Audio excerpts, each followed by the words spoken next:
지금까지 초대교회 안으로 파고들었던 황제 숭배를 쳐내지 못해서 나타났던 전체주의 로마 카톨릭 교회와 종교개혁 후에 주어진 자유를 바로 감당하지 못해 인간 우상화로 치닫게 되었던 계몽주의를 살펴보았습니다. 계몽주의는 인간의 인지 능력을 우상화하는 과학만능주의와 각종 산업혁명, 다윈주의, 그리고 환경운동의 형태로 모습을 바꿔가며 지금까지 이어지고 있습니다.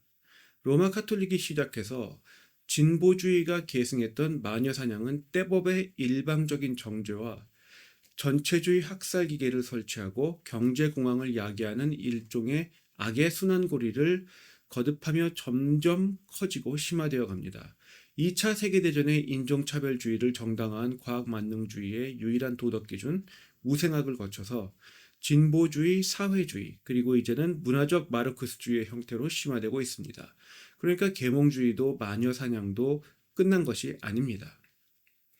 여기에서 중요한 것은 로마 카톨릭 교회라는 황제 숭배 전체주의와 계몽주의라는 인간 중심 사회 혁명주의, 즉 양대 반기독교 종교 사상이 합쳐질 수 있다는 것, 그리고 그렇게 한번 합쳐지면 정죄와 학살의 기계가 설치되며 그 순환고리가 거듭될수록 피해가 커지고 심화된다는 것, 그리고 그 순환고리를 끊어내는 것이 매우 어렵다는 것입니다. 더 큰 문제는 이제부터 살펴볼 것처럼 1960년대 이후로 여러 반기독교 세계관이 병합되고 있다는 것입니다. 이렇게 여러 반기독교 세계관이 하나로 병합되면 전 세계가 기독교를 노골적으로 대적하는 상황이 펼쳐집니다. 이러한 상황은 성경의 역사 속에 반복되어 왔습니다. 노아의 가족만 방주 안으로 피신하였던 그때, 이스라엘이 애굽 제국의 노예로 전락했던 때, 바빌론 제국이 예루살렘을 둘러싸고 왕족들을 노예로 끌고 갔던 그때를 예로 들 수 있습니다. 그리고 무엇보다도 예수님께서 십자가에 달리셨던 그 시기에도 예루살렘을 둘러싼 세계의 모든 세력이 반기독교로 결집되었었습니다. 1960년대를 마무리하며 자세히 살펴볼 것이지만 간략히 말하자면 예수님께서 오셨을 당시 유대교는 6개의 종파로 나뉘어 있었습니다. 그리고 예루살렘의 백성들과 로마 제국도 있었습니다. 그러나 예수님께서 공생애를 시작하신 후에 이스라엘은 재편되어서 크게 유대계 지도층, 유대계 백성, 열심당원이라 불리웠던 유대계 암살단, 그리고 로마 제국의 4개 세력으로 재편되어 버렸습니다. 그리고 예수님의 공생애 중에는 먼저 제사장들과 바리새인, 산헤드린을 중심으로 했던 유대계 지도층이 있었습니다. 이들은 종교적 특성을 강하게 띄었으며 로마 제국과 타협하고 있었습니다. 이들은 또한 자신들의 종교 권력을 흔드는 예수님을 수차례 암살하려 했습니다. 그리고 황제 숭배를 중심 삼던 로마 제국은 예수님에 대해 반대하는 태도를, 그러나 중립적인 입장을 고수했습니다. 당시에는 자칭 메시아가 많았기 때문에 그들 중 하나로 예수님을 인식했을 수 있었습니다. 예수님 또한 로마 제국에 대해서는 별다른 관심을 두지 않으셨습니다. 하나님께서 예수님을 유대인들을 향해 보내셨기 때문이었습니다. 열심당원들은 로마 제국을 대적하여 싸우는 조직이었습니다. 따라서 타협된 지도층과 로마 제국에 대해 우호적이지 않았던 예수님을 대적할 이유가 없었습니다. 그에 더해 예수님의 12 제자들 중 열심당원으로 생각되는 이들도 존재하고 있었습니다. 백성들의 경우에는 유대계 지도층에게서 소망을 찾지 못하고 있었으며 로마 제국으로부터 해방되는 것을 고대하고 있었습니다. 예수님께서 오셨을 때까지 이스라엘은 할 수 있는 모든 것을 해보았고 모두 실패했기 때문에 이제는 구약 성경이 예언하고 있었던 메시아의 강림 외에는 남은 소망이 없었습니다. 그래서 백성들은 메시아를 무엇보다도 고대하고 있었습니다. 요컨대 유대 지도층은 예수님을 적극적으로 적대했고 로마 제국은 배타적 시선을 가지고 있었지만 열심당원들은 예수님을 적대하지 않았고 백성들은 예수님을 메시아로 인식해서 추앙하고 있는 상황이었습니다. 그런데 예수님께서 예루살렘을 3번째 방문하셨을 때 백성들, 그러니까 군중들이 혁명으로 들고 일어나서 일방적으로 예수님을 이단으로 정죄했고 예수님을 구속하는 대신 체포되었던 열심당원의 석방을 요구했습니다. 이에 유대 지도층은 예수님을 처형하지 않으면 폭동이 일어날 것이다 로마 제국을 협박했고 예수님에게서 아무런 범법 행위를 찾을 수 없었던 로마 제국은 마침내 유대계 지도자들과 동조하여 예수님을 적대하게 되었습니다. 네파로 갈라져서 서로 대립하던 적극 적대 세력과 온건 적대 세력, 중립 세력들이 하나의 반기독교 사상으로 일순간 연합되었고 결국 당시 예루살렘을 둘러싸고 있던 전 세계가 예수님 한 분을 적대하면서 하나로 연합되는 절대절명의 상황이 조성되었던 것입니다. 이미 언급했던 노아의 시대, 애굽 제국, 바벨론 포로기 또한 마찬가지였죠. 성경이 말세지마를 향해 예언하는 하나님의 마지막 종들, 즉 두 증인이 출현하는 시기도 마찬가지입니다. 전 세계적 교회는 배교에서 전체주의화한 후 참교회를 핍박하고 참교회가 배출하는 두 증인은 소수임에도 전 세계와 맞서 분투하다 전원 순교하게 됩니다. 그러니까 요즘 교회가 생각하는 차별금지법이나 이슬람의 위협 이런 것이 무서운 게 아닙니다. 성경이 말하는 구도를 보자면 교회 자체가 타락해서 전 세계적인 배교교회가 되는 것이 더 위험한 것입니다. 그러니까 이슬람의 위협보다 WEA나 로잔, WCC 이런 것들과 동조하는 것이 사실 더 위험하다는 말입니다. 종교개혁 또한 원시 종교개혁가들이 거듭 순교했던 상황에서 마틴 루터 혼자 유럽을 장악한 교황권에 맞서는 것으로 시작되었습니다. 사실 마틴 루터 본인이 당시를 말세지말로 또 로마의 교황을 성경이 예언하는 바로 그 적그리스도로 간주했었습니다. 마틴 루터 본인이 보고 느끼기에는 전 세계의 모든 사상이 하나님의 백성을 둘러싸고 있던 전 세계의 모든 세계관이 반기독교로 연합해서 하나로 연합해서 참신앙을 멸절시키기 위해 찍어 누르는 상황이었던 것입니다. 그리고 말세지 말에는 전 세계적 교회가 타락해서 배교하는 교회가 돼서 참교회를 핍박한다 되어 있습니다.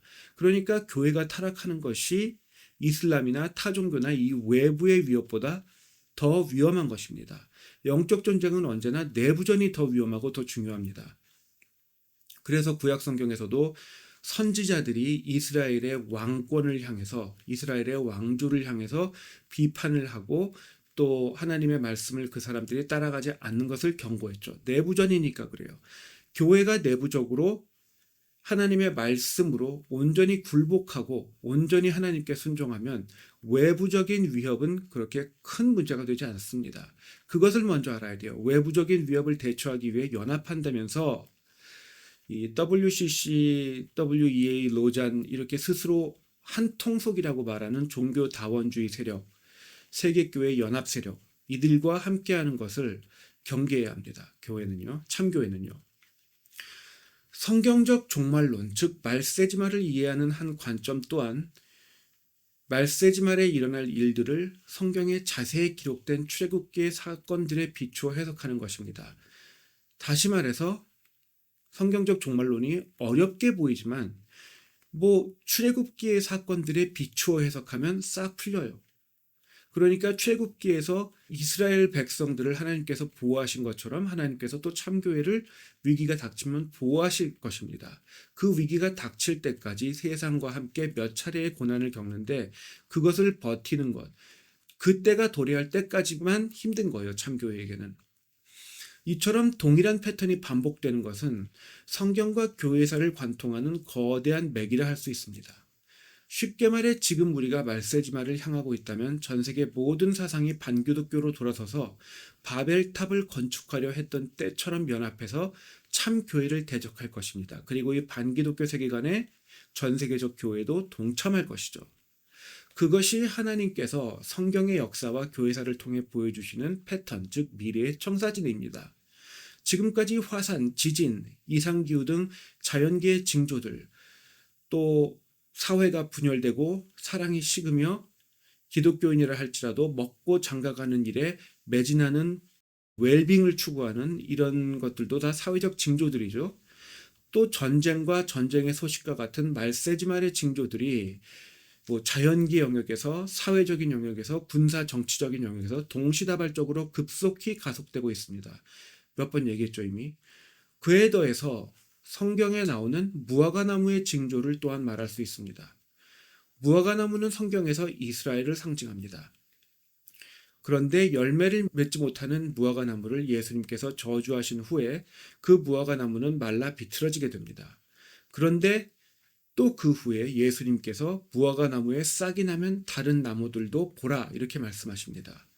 이를 70년경에 예루살렘에서 쫓겨나 패망했던 이스라엘이 1948년에 독립국가로 재건된 사건으로 성취된 예언으로 보는 신학적 견해가 있습니다. 마침 그 시기에 이 1948년 즈음에 식민지였던 전 세계 수많은 나라들이, 그러니까 무화과 나무는 성경에서 이스라엘을 상징한다고 할 때 다른 나무들이 독립하게 되었습니다.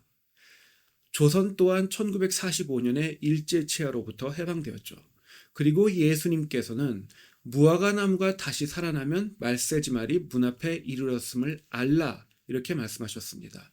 마태복음 24장 32절에서 33절에 있습니다. 이전에도 반기독교 세계관에 많은 피해가 있었지만 이스라엘이 재건되면 전 세계적 배교교회와 적그리스도의 출현이 가까웠다는 것을 알 수 있다는 것입니다. 여기서 고려해야 될 것이 있습니다. 하나님의 인내심이 초월적이시기 때문에 구원 계획은 인간이 체감하는 시간의 단위가 아니라 단계로 이해해야 한다는 것입니다. 예를 들어 예수님께서 승천하신 후 말세의 단계가 2000년간 지금까지 계속되고 있습니다.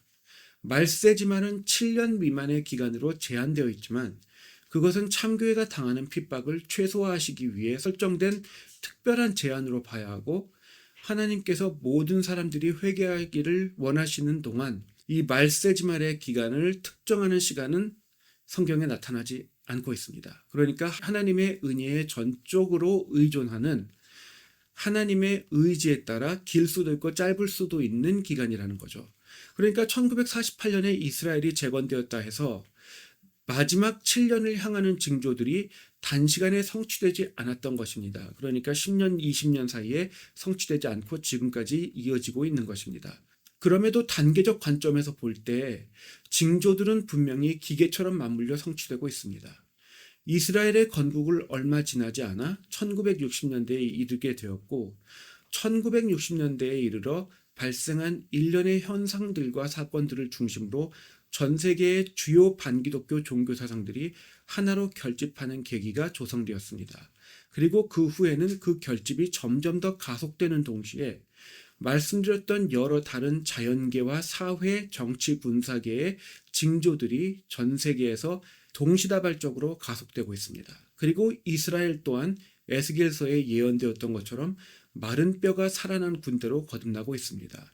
1948년에 말세지말이 임박했다는 하나의 징조가 주어졌다면 1960년대 이후에는 그 말세지말을 향해 시간 자체가 가속되고 있다는 여러 징조들이 나타나기 시작했습니다. 자연계의 여러 징조들이 가속되고 있을 뿐 아니라 다양한 반기독교 세계관이 발달하여 세계화되고 있고, 예수님의 공생의 막바지의 십자가 사건의 때처럼 이 반기독교 세계관들이 하나로 병합되고 있습니다. 이처럼 거대한 전환점을 제공한 1960년대는 참 교회가 반기독교 세력을 바로 간파하는 일에 있어 매우 중요한 정보를 제공합니다. 이 시리즈에서는 1960년대 중 발달한 일련의 반기독교적 현상들과 세계관을 살펴보고 또 그것들이 어떻게 하나의 세력으로 병합되고 있는지 살펴보겠습니다.